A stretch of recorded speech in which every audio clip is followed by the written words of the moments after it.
বিবাহ বাৰ্ষিকীৰ সেই বিশেষ ক্ষণ এতিয়া যেন সকলো একাজলি স্মৃতিৰ মুকুতাধন।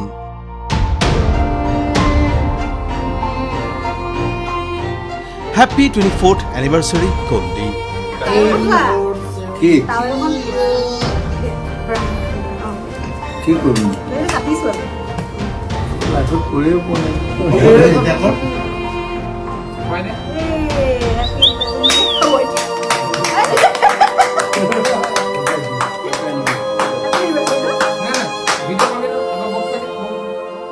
প্ৰতিটো জনমলৈ, প্ৰতিটো জন্মান্তৰলৈ তোমাৰ মৰমেৰে আশীৰ্বাদেৰে সদায় আৱৰি ৰাখিবা মোক, মোৰ ঈশ্বৰ পুত্ৰ।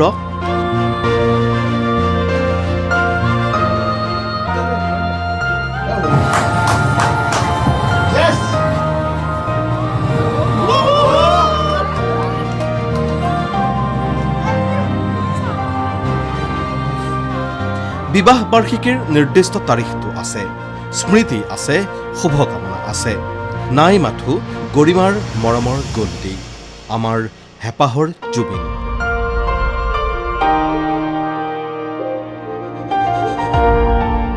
অভিশপ্ত সময়ৰ পাছত এয়া প্ৰথমটো বিবাহ বাৰ্ষিকী, স্মৃতিমধুৰ অথচ বিষাদ গধুৰ 24 সংখ্যক বিবাহ বাৰ্ষিকী। জুবিন গাৰ্গৰ অনুপস্থিতিত কিনো আয়োজন, কিনো উদযাপন, স্বয়ং মানুহজনৰ এই প্ৰস্থানৰ পাছত কিহৰ নশিহৰণ। বিশেষ দিনটোত সেয়ে ফেচবুকত সেই বিশেষ মুহূৰ্ত সোঁৱৰি গৰিমা শইকীয়া গাৰ্গৰ স্মৰণ প্ৰিয়তম জুবিনক। Happy 24th anniversary Goldie. প্ৰতিটো জনমলৈ, প্ৰতিটো জন্মান্তৰলৈ তোমাৰ মৰমেৰে আশীৰ্বাদেৰে সদায় আৱৰি ৰাখিবা মোক, মোৰ ঈশ্বৰ পুত্ৰ।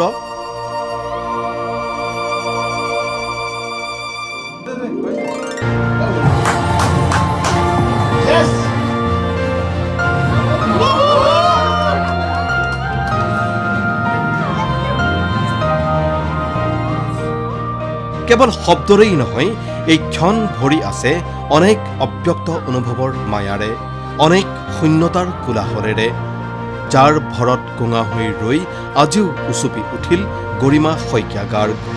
বিবাহ বাৰ্ষিকীৰ স্মৰণৰ মাজতে ক'লে ন্যায়ৰ কথাও। সকলোকে সাহস দি তেওঁ সদায় তেওঁ নিজৰ পিতৃয়ে হওক, নিজৰ ননদে হওক, সকলোকে সাহস দি তেওঁ আমাৰ অসম বোৱাৰীক যেনেকৈ আছে চবেই আছে, খুব শান্তিৰে থাকক। তেওঁ সদায় কাম কৰি ভাল পাইছিলে, গতিকে তেওঁ সৃষ্টিৰাজি এতিয়াও তাতে অব্যাহত আছে আৰু যি কাম কৰিব লাগে এতিয়াও তেওঁ সেইখিনি গাইডেঞ্চ দি যাওক, মোৰ লগত সদায় থাকক, মোক বাট দেখুৱাই যাওক, মই সেয়াই কামনা কৰিছোঁ। আৰু আজি বিশেষভাৱে ভগৱানৰ ওচৰত প্ৰাৰ্থনা কৰিছোঁ যাতে জুবিন গাৰ্গৰ সমাজমুখী মহত্বক কঢ়িয়াই গৰিমা শইকীয়া গাৰ্গে বিবাহ বাৰ্ষিকী উপলক্ষে মহানগৰীৰ বৃদ্ধাবাসৰ আৱাসীসকলৰ হিতাৰ্থে কৰিলে স্বাস্থ্য পৰীক্ষাৰ ব্যৱস্থা। মাতৃনিবাস আৰু সোণাপুৰৰ চৰকাৰী বৃদ্ধা আৱাসৰ 40 গৰাকী আইতাক মহানগৰীৰ এখন ব্যক্তিগত খণ্ডৰ চিকিৎসালয়ৰ সহযোগত কৰোৱালে বিনামূলীয়া স্বাস্থ্য পৰীক্ষা। আইতাসকলেও আশীৰ্বাদ শুভেচ্ছাৰে সিক্ত কৰিলে গৰিমা শইকীয়া গাৰ্গৰ এই বিশেষ সময়খিনি। তাৰ মাজতেই কিছু অসুস্থও হ'ল গৰিমা শইকীয়া গাৰ্গ। মন দুৰ্বল হৈ আছে আৰু হস্পিটেল ভৰ্তি কৰিবলগীয়া হোৱা নাই, তেখেত যাব পাৰিব। আগতেও তেখেত থকাৰ সময়তো আমি কি কৰোঁ, ইয়াতে বৃদ্ধাসকলক তেওঁলোকে লৈ আনে। ইয়াতে আমি আমাৰ হস্পিটেলৰ ফালৰ পৰা ফ্ৰী হেল্থ চেকআপ কৰোঁ, কনচালটেণ্টৰ আমাৰ অপিনিয়ন দেখুৱাই দিওঁ, যাক যি লাগে। আজি সেই হিচাপে আজি গৰিমা বাইদেউ আহিছিলে, গৰিমা বাইদেউ আমাৰ মাজত থাকি বৃদ্ধাসকলক দেখা সাক্ষাৎ কৰিলে। তাৰে ভিতৰত গোটেই চেকআপখিনি ভালকৈ গ'ল। সময়ৰ জটিলতা, জীৱনৰ নিয়মে জুবিন গাৰ্গক কাঢ়ি লৈ গ'ল এই পৃথিৱীৰ পৰা।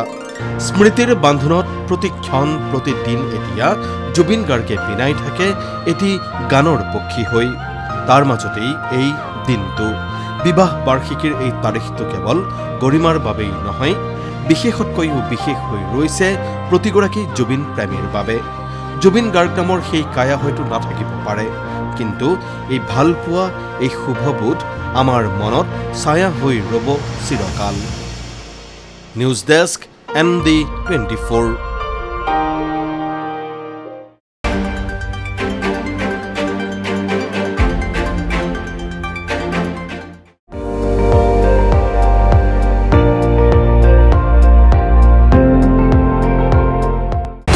আপুনি চাই আছে ND24 সৰ্বশ্ৰেষ্ঠ নহয় সৰ্বোত্তমৰ দৌৰত।